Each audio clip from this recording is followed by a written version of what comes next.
The starship Horizon moved slowly. Through the darkness of space, its metal body reflected the light of distant stars as it approached a world that no human had ever visited before. Inside the ship, soldiers and diplomats prepared for something that would change history. They were going to meet the Zirani, one of the most powerful species in the galaxy. Daniel Carter stood near a window and watched the alien planet grow larger. He was a soldier from a small town in Nebraska. He had joined the military when he was 18 years old. Now at 32, he had seen many things. He had fought in wars on distant moons. He had protected scientists on dangerous expeditions, but he had never done anything like this. The Zirani home world was beautiful. It had purple oceans and silver forests that stretched across entire continents. Great cities rose from the land like mountains made of glass and light. Daniel had heard stories about the Zirani. They were tall and graceful with skin that shimmered like water under moonlight. They had built an empire that covered 1,000 star systems, and now, for the first time, they wanted to talk peace with humanity. "You ready for this?" a voice asked for. Behind him, Daniel turned and saw Katie Morgan walking toward him. She was his squadmate and his friend. They had served together for 6 years. She was smart and quick, and she never missed a detail. Her job on this mission was to handle communications between the human team and the Zirani. "Ready as I'll ever be," Daniel said. "You?" Katie shrugged. "I've been studying their language for 3 months. I still can't pronounce half the words, but I'll manage." The ship's Captain Nathan Cole announced that they would land in 1 hour. All personnel were ordered to prepare for arrival. Daniel checked his equipment one more time. He carried a sidearm and a combat knife, but he hoped he would not need them. This was supposed to be a peaceful mission. When the Horizon landed on the palace grounds, Daniel stepped out into alien air for the first time. It smelled strange, like flowers and metal mixed together. The sky above was a soft shade of orange. 2 moons hung low on the horizon, their surfaces covered in swirling clouds. A group of Zirani guards stood waiting for them. They were tall, almost 7 feet, with long limbs and eyes that glowed faintly in the light. They wore armor made of some dark material that seemed to absorb light rather than reflect it. Their faces showed no emotion. At the front of the group stood a female Zirani who was different from the rest. She wore robes of deep blue and gold, and a thin crown rested on her head. Her eyes were kind, and when she smiled, it felt genuine. This was Queen Vale, ruler of the Zirani Empire. "Welcome to our world," she said. Her voice was soft but carried across the courtyard. "Without effort, we have waited a long time for this moment." The human ambassador, a woman named Linda Hayes, stepped forward and bowed. "Your Majesty, we are honored to be here.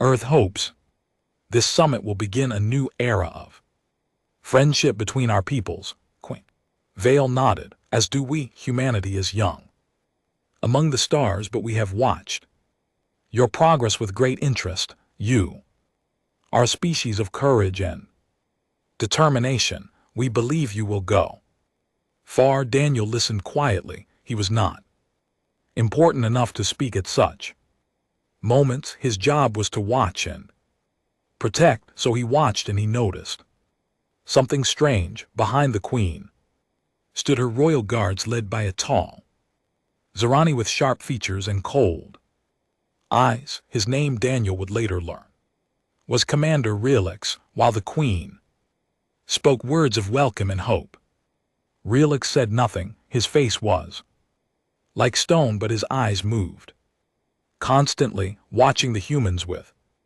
something that looked like disgust.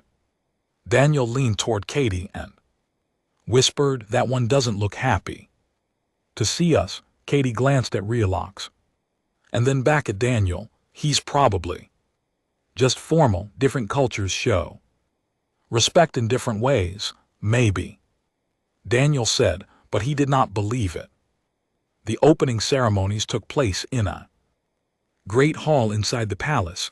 The walls were covered with images of Zorani.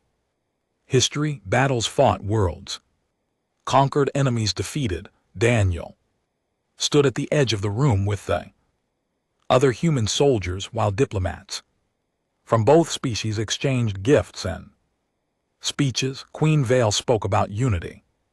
She said that the galaxy was vast and full of dangers. She believed that species who worked together would survive, while those who fought alone would fall.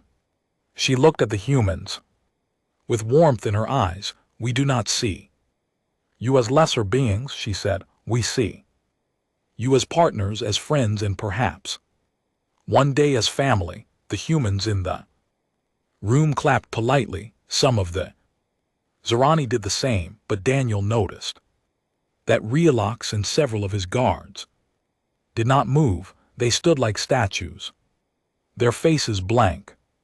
After the ceremony, Daniel walked through the palace corridors. He was supposed to return to his quarters, but he wanted to learn the layout of the building, old habits from years of military service. Know your environment, know your exits. He turned a corner and almost walked into Commander Realox. The Zorani looked down at him with those cold, glowing eyes. For a moment, neither of them spoke. "Human," Realox said. Finally, his voice was deep and rough.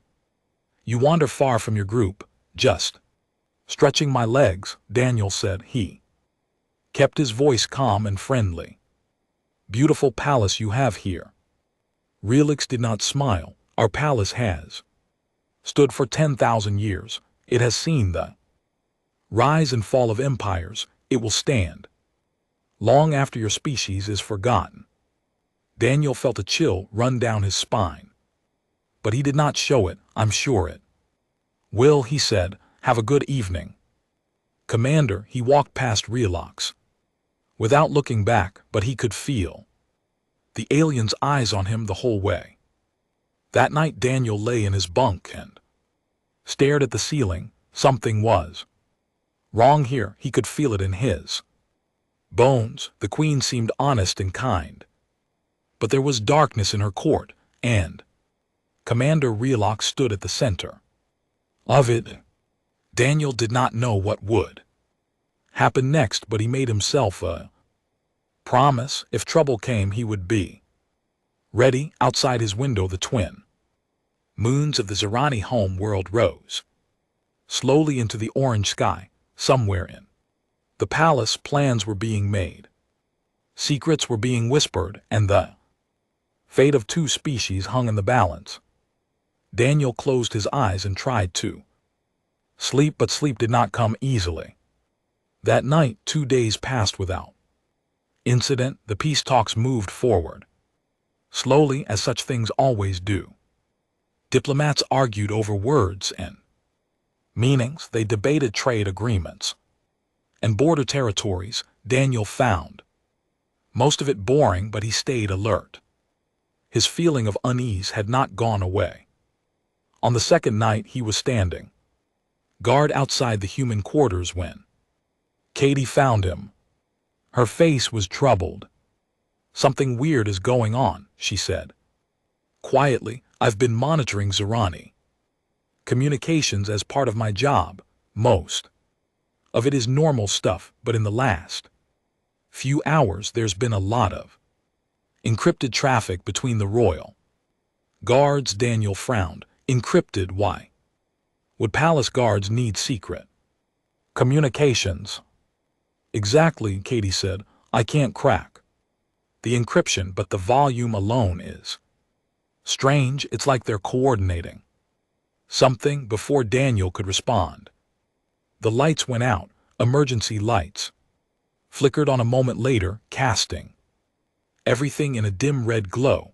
Alarms began to wail throughout the palace. Daniel grabbed his sidearm. Stay close to me, he told Katie. They moved through the corridor toward the main hall where most of the human delegation was staying, but they did not get far. Around the corner came a group of Serani guards, their weapons raised and ready. Humans, one of them shouted, "On your knees, by order of Commander Relix, you are now prisoners of the Zerani Empire." Daniel's mind raced. This was a coup. Relix was making his move. Run, he whispered to Katie. They turned and sprinted down a side passage. Energy blasts scorched the walls behind them as the guards opened fire. Daniel fired back twice, forcing the aliens to take cover. It bought them a few seconds. Katie led the way through a maze of corridors. She had studied the palace maps more carefully than Daniel had. They ducked into a maintenance shaft and crawled through darkness until they reached a lower level of the palace. We should be safe here for now, Katie said, breathing hard. These are service tunnels, mostly used by workers and servants. Daniel checked his weapon. He had fired 2 shots. That left him with 8 rounds, not nearly enough for what was happening above them. What about the others, he asked the ambassador. The rest of our team. Katie's face fell. I don't know if Relix planned this. Well, he probably captured them in the first few minutes. Daniel slammed his fist against the wall in frustration. They had walked into a trap. All those speeches about friendship and unity had been lies, at least from Relix. Queen had seemed genuine, but where was she now?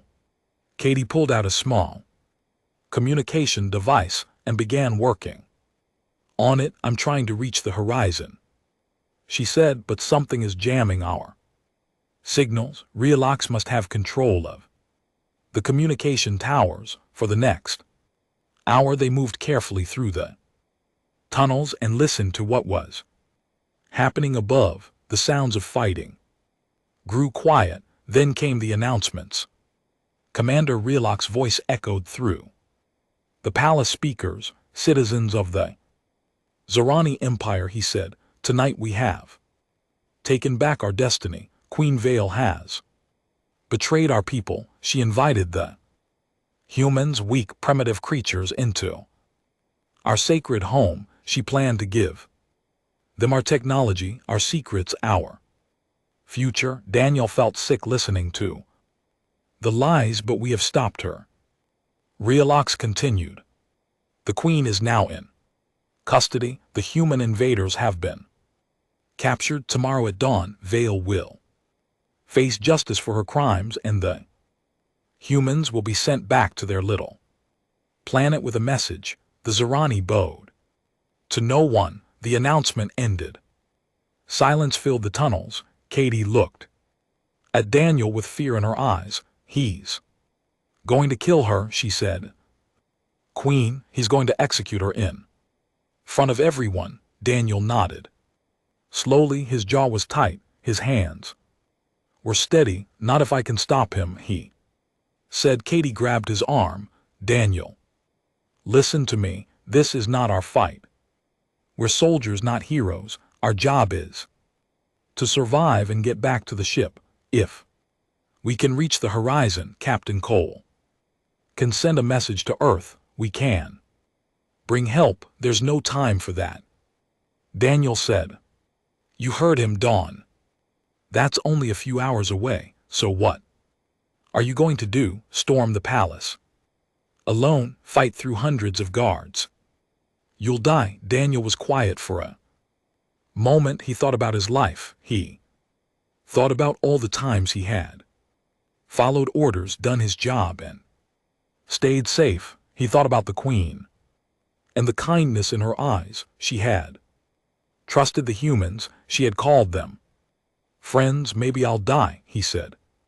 Finally, but I have to try. She reached out to us, Katie. She believed in us when our own people didn't. If we abandon her now, what does that say about humanity? Katie stared at him for a long moment, then she sighed and shook her head. You're insane, she said. You know that, right? Probably, Daniel admitted. Fine, Katie said. I'll keep working on the communications. If I can break through the jamming, I'll call for backup. But Daniel, she paused and looked him in the eyes. Be careful, please. Daniel put a hand on her shoulder. I will just get that signal out. He turned and walked deeper into the tunnels. The path ahead was dark and uncertain. He did not know where the queen was being held. He did not know how many guards stood between him and her. He did not know if he would live to see another sunrise, but he knew one thing with absolute certainty. He could not stand by and do nothing while an innocent woman was murdered. It did not matter that she was an alien. It did not matter that this was not his world. What mattered was doing what was right. Daniel Carter was a simple man from a small town. He was not a hero in any story. He was just a soldier who believed that some things were worth fighting for, and tonight he would prove it. The tunnels stretched out before him like the throat of some great beast. Somewhere above, Realox was celebrating his victory. Somewhere in the palace, Queen Vale waited for death. Daniel checked his weapon one more time and moved forward into the darkness.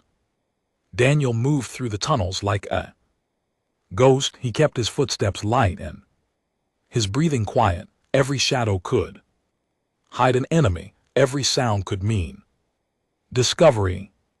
The palace above him was in chaos. He could hear the heavy boots of guards marching through corridors. He could hear voices shouting orders. Realox had taken control, but he had not yet secured every part of the building. There were still gaps in his defenses. Daniel intended to find them.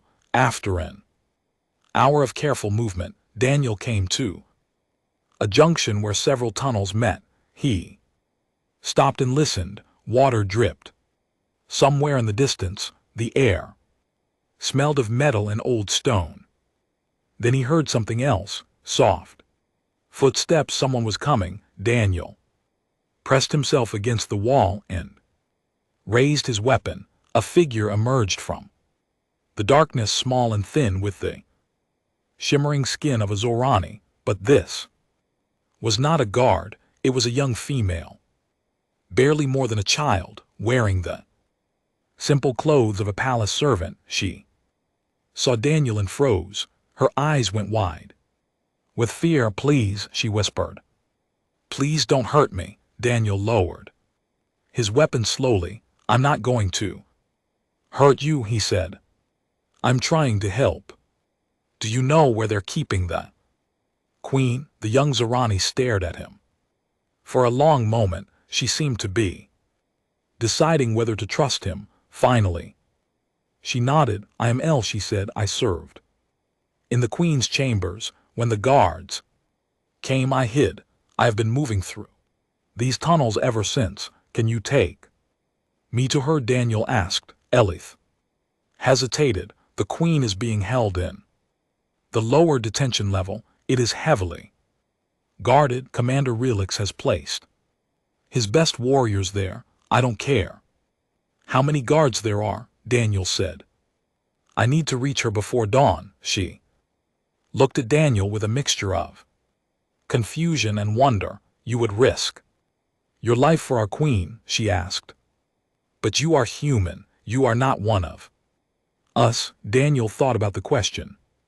He did not have a grand answer. He only Had the truth, she believed in my people. He said she wanted peace. That means something to me. I can't stand by and watch her die for wanting to be our friend. Elith was silent for several seconds, then she straightened her back and lifted her chin. There is a hidden passage, she said. It was built centuries ago for emergencies. It leads directly to the detention level. The guards do not know about it. I can show you the way. Lead on, Daniel said. They moved together through the darkness.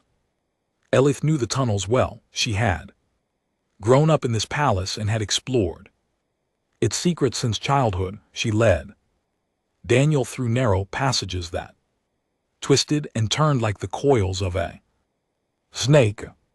As they walked, Elite told him about the Queen. Vale had ruled for 30 years. She was loved by the common people because she cared about their lives. She had ended wars that had lasted for generations. She had brought prosperity to worlds that had known only poverty. But there were those in the military who thought she was weak. They wanted conquest, not peace. Realox was their leader. He has been planning this for years, Elith said bitterly. He waited for the right moment. The arrival of the humans gave him his excuse. Daniel felt anger burn in his chest. Realox had used the peace summit as a weapon. He had twisted something good into something ugly. They reached a heavy metal door at the end of a long corridor. Elith pressed her hand against a hidden panel, and the door slid open silently. The detention level is through here, she whispered. There are 2 guards outside the Queen's cell. They are Relix's elite warriors. They are very dangerous. Daniel checked his weapon. 8 rounds. He would have to make every shot count. Stay here, he told Elith. If something goes wrong, run, find a safe place and hide. What about you? She asked. Daniel smiled grimly. Don't worry about me. He slipped through the door and entered the detention level. The corridor beyond was lit by pale blue lights. The walls were made of cold gray stone. Daniel moved forward 1 step at a time, his weapon raised and ready. He heard the guards. Before he saw them, they were talking in low voices, their words rumbling through the silence. Daniel crept closer until he could see them standing on either side of a sealed door. They were huge. Even by Zorani standards, their armor was black and thick. They carried energy rifles that could burn a hole through steel. Daniel knew he could not win a fair fight against them, so he would not fight fair. He picked up a small stone from the floor and threw it down the corridor. It clattered against the wall. With a sharp sound, one of the guards turned toward the noise and took several steps away from the door. Daniel moved. He came out of the shadows like a striking snake. His first shot hit the nearest guard in the gap between his helmet and his chest plate. The alien fell without a sound. The second guard spun around, but Daniel was already on him.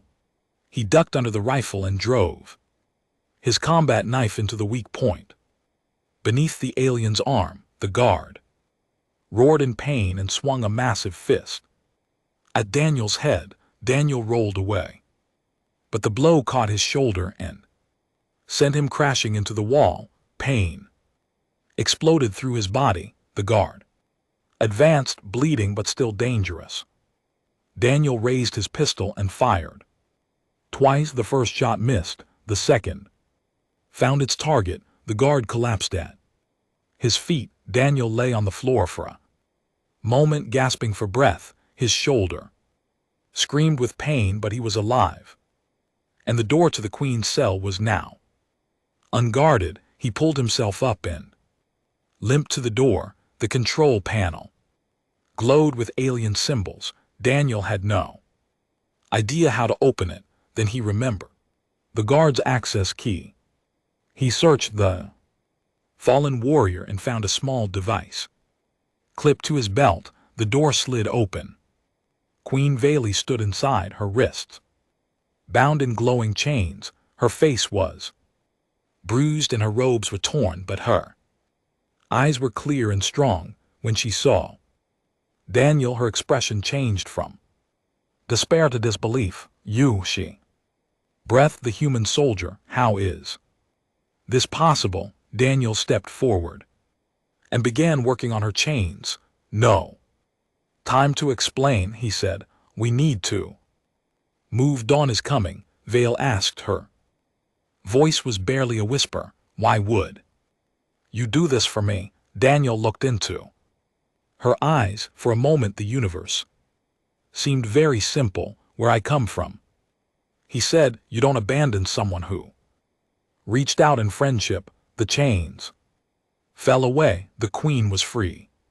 And somewhere above them, the first light of dawn was beginning to touch the sky. Daniel and Queen Vale moved quickly through the lower levels of the palace. Elith joined them at the hidden passage, her eyes wide with relief when she saw her queen alive and free. "Your Majesty," Elith said, bowing low. "I feared the worst." Vale placed a gentle hand on the young servant and Lt. Uncan GT's head.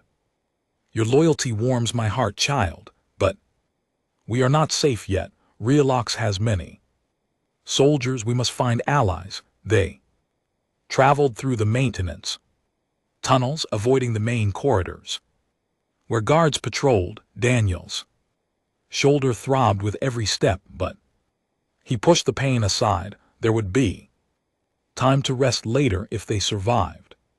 As they moved deeper into the palace's lower levels, they began to encounter others, servants who had hidden when the coup began, minor officials who had refused to join Realox, soldiers who remained loyal to their queen but had been overwhelmed in the first hours of the attack. Word spread quickly through the hidden passages. The queen was alive. A human soldier had freed her from the detention level. At first, people did not believe it. Humans were supposed to be weak, primitive, insignificant. How could one of them have accomplished what a H-100 Zorani could not? But when they saw Daniel walking beside their queen, bloody and battered but still standing, doubt became wonder, wonder became hope. By the time they reached a large storage chamber deep beneath the palace, more than 50 Zorani had joined them. Some were guards with weapons, some were workers with nothing but their hands. But all of them looked to Vaelith with fierce devotion. "My queen," said an older guard named to, "what would you have us do?" "Realox controls the palace. His forces outnumber us greatly." Vale stood tall despite her injuries. In that moment, Daniel saw why her people loved her. She had been beaten and chained, but her spirit remained unbroken. "We must reach the central communication tower," she said. "If I can broadcast a message to the people, they will rise against Realox. He has support among the military elite, but the common citizens remain loyal to me. They simply need to know that I still live." To nodded slowly. "The communication tower is in the heart of the palace. Realox will have it heavily defended. Then we will need distraction," Daniel said. Everyone turned to look at him. Daniel felt their eyes on him, curious, uncertain, some still suspicious. He was an outsider here, an alien in every sense of the word, but he had earned the right to speak by his actions. "If we create chaos in another part of the palace," Daniel continued, "Realox will have to split his forces. That gives the queen Chance to reach the tower, you speak. Wisely human, Tor admitted grudgingly. But who would lead such a distraction? It would be extremely dangerous. I'll do it, Daniel said. Give me a few. Volunteers. We in LT Unk and GT, LL hit their armory. And make as much noise as possible. While they're dealing with us, the main group gets the queen to the tower. Vale stepped forward and placed her hand on Daniel's arm. Her touch was cool like water from a mountain stream. You have already risked so much for me. She said softly, I cannot ask you to throw your life away. Daniel met her gaze. You're not asking, I'm offering. Besides, this is what I do. I'm soldier. It's my job to walk into dangerous places so others don't have to. A moment of silence passed between them. Then Valith nodded slowly. Very well, she said, but you will not go alone. Elef knows the palace better than anyone. She will guide you to the armory. Elef looked terrified but determined. She was just a servant girl, but she had already shown more courage than many soldiers. I will do it, she said. The plan was set. Daniel, Elith, and 8 volunteer guards would attack the armory. Meanwhile, Vwith, Tor, and the rest would make their way to the communication tower. Before they separated, Daniel felt a hand on his shoulder. He turned to find Katie standing behind him, a communication device in her hand and a tired smile on her face. Katie, Daniel said in surprise, how did you find us? I followed the trail of unconscious guards, she said dryly. Turns out you're not very subtle. Daniel laughed. Despite everything, it felt good to see his friend alive. I got through the jamming, Katie continued. Captain Cole knows what's happening. He's bringing the Horizon's Marines down for extraction.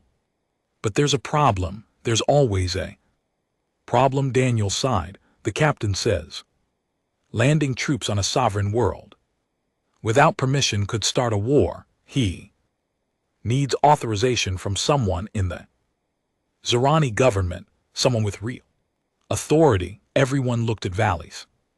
The queen understood immediately. If I can reach the communication tower and establish myself as the legitimate ruler, I can grant that permission, she said. Captain Cole can land his forces legally. Then we better move fast, Daniel said. The group separated and began their missions. Daniel led his small team through the tunnels toward the armory. His heart beat fast in his chest, but his hands were steady. This was what he had trained for his whole life. They reached the armory level just as the first rays of true daylight began to shine through the palace windows. Daniel could see the sky through a narrow gap in the wall. It was beautiful, soft orange fading to gold. Ready? He asked his team. The Zerani guards looked at each other, then at Daniel. They had doubted him at first. Many probably still did, but they had seen what he could do. They had heard how he had saved their queen alone. Ready? Torth's nephew, a young guard named Selix, answered for all of them. Daniel took a deep breath. In a few minutes they would attack the armory and draw Relix's forces toward them. They would be outnumbered and outgunned. Many of them might die, but somewhere else in the palace, Queen Vale would reach the communication tower. She would speak to her people and the tide would turn. Let's go, Daniel said. He kicked open the door and charged into the light. The armory exploded in a storm of fire and noise. Daniel's team hit fast and hard, destroying weapon racks and ammunition stores. Alarms screamed throughout the palace. Within minutes, dozens of Realoxes Guards were rushing toward the chaos. The plan was working. Daniel fired 3 shots at an approaching squad, forcing them to take cover, Sal and the other Loyalist guards held the corridor beside him. They fought bravely, these Zorani, who had chosen to follow a human into battle. Fall back, Daniel shouted. Keep them chasing us. They retreated through the palace, leading Relox's forces on a wild chase through corridors and chambers. Every minute they bought was another minute for Valith to reach the tower. Every enemy they drew away was one less enemy standing between the queen and her goal. But Riaz was not a fool. After 20 minutes of pursuit, his voice crackled over the palace communication system. All units ignore the distraction. The queen has been freed. Converge on the central communication tower immediately. Daniel's heart sank. Their advantage was gone. Change of plans, he said to his team. We go to the tower now. They ran through the palace, no longer trying to hide or distract. Speed was all that mattered now. Daniel's lungs burned. His wounded shoulders screamed with every step, but he did not slow down. They reached the central atrium just as Vale's group arrived from the other direction. The queen had made it to the tower's base, but Relix's forces had already surrounded the area. Dozens of enemy guards blocked every exit, and in the center of the atrium stood Commander Relix himself. He was even more imposing than Daniel remembered. His armor was polished black, and his eyes burned with cold fury. When he saw Valith, his lips curled into a cruel smile. My queen, he said mockingly. You should have stayed in your cell. It would have been a cleaner death. Valith stood tall and faced him without fear. You are a traitor, Relix. The people will never follow you. The people will do what they are told, Relix replied. Once you are dead, there will be no one left to oppose me. He raised his hand to signal his guards, but before he could give the order, a new voice rang out across the atrium. The people are already rising. Commander, it was Katie. She had climbed to a balcony overlooking the atrium, and she held a communication device in her hand. Behind her, holographic screens flickered to life all around the chamber, showing scenes from across the city. Citizens filled the streets. They carried signs and torches. They shouted Valith's name. The queen's message had gotten through. Someone in her group had reached a secondary transmitter and broadcast her words to the entire planet. Relix's face twisted with rage. It changes nothing. Kill them all. The battle erupted. Daniel threw himself into the fight with everything he had. He fired until his pistol was empty, then grabbed a fallen guard's rifle and kept shooting. Sal fell beside him, wounded but alive. The Loyalist guards fought desperately against overwhelming numbers, but they were losing. For every enemy they defeated, 2 more took his place. Relix elite warriors pushed them back toward the center of the atrium. Then the sky outside lit up with fire through the great windows of the palace. Daniel saw them descending. Human dropships, their hulls glowing from atmospheric entry. The horizons. Marines were coming. Authorization received, Katie shouted from the balcony. Captain Cole is landing troops now. Relix understood that his time was running out. With a roar of fury, he charged through the melee directly toward Queen Vale. No one stood between him and the queen, no one except Daniel. Daniel stepped into Relix's path and raised his weapon. the Serani commander, knocked it aside with a single blow. The rifle went flying across the floor. "Foolish human," R'lyeh snarled, "you think you can stand against me?" Daniel did not answer with words, he answered with his fists. The fight was brutal and one-sided. R'lyeh was faster, stronger and better trained than any opponent Daniel had ever faced. He struck Daniel again and again, each blow landing with devastating force. Daniel's ribs cracked, his vision blurred, blood filled his mouth, but he did not fall. Every time R'lyeh knocked him down, Daniel got back up. Every time the commander thought the fight was over, the human rose again.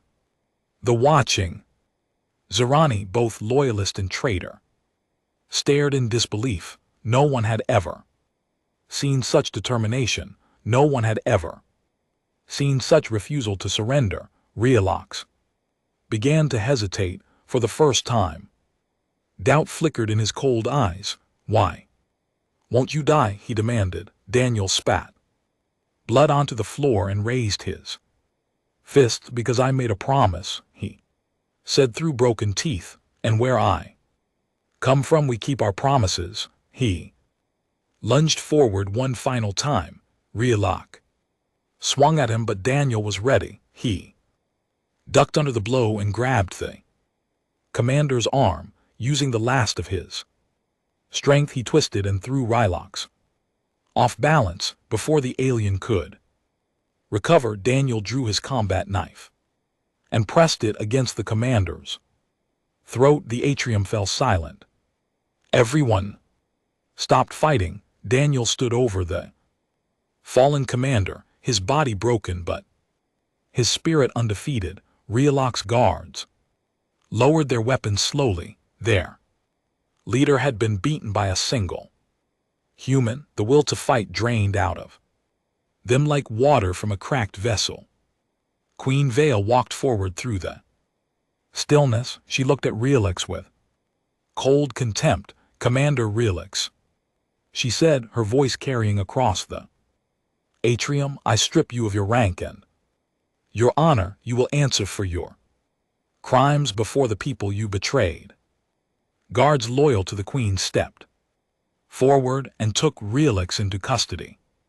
The traitor said nothing. His eyes were empty. His coup had failed. The palace doors burst open and human marines poured into the atrium, but the battle was already over. Katie rushed to Daniel's side as he finally collapsed. "Medic," she screamed. "I need a medic." "Over here." Daniel looked up at the orange sky through the palace windows.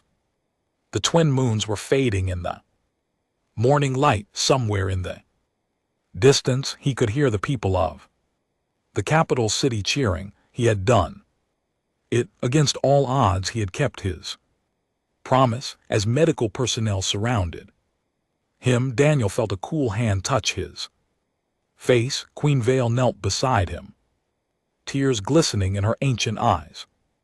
"You saved my world," she whispered. Daniel managed a weak smile. "Just doing my job," he said. Then the world faded to black and he knew nothing more. When he woke 3 days later aboard the Horizon, he learned that he had become a legend. The human soldier who had stood alone against an empire. The man who had refused to fall. But Daniel did not feel like a legend. He was just a soldier from Nebraska who had done what he believed was right, and sometimes that was enough to change the galaxy.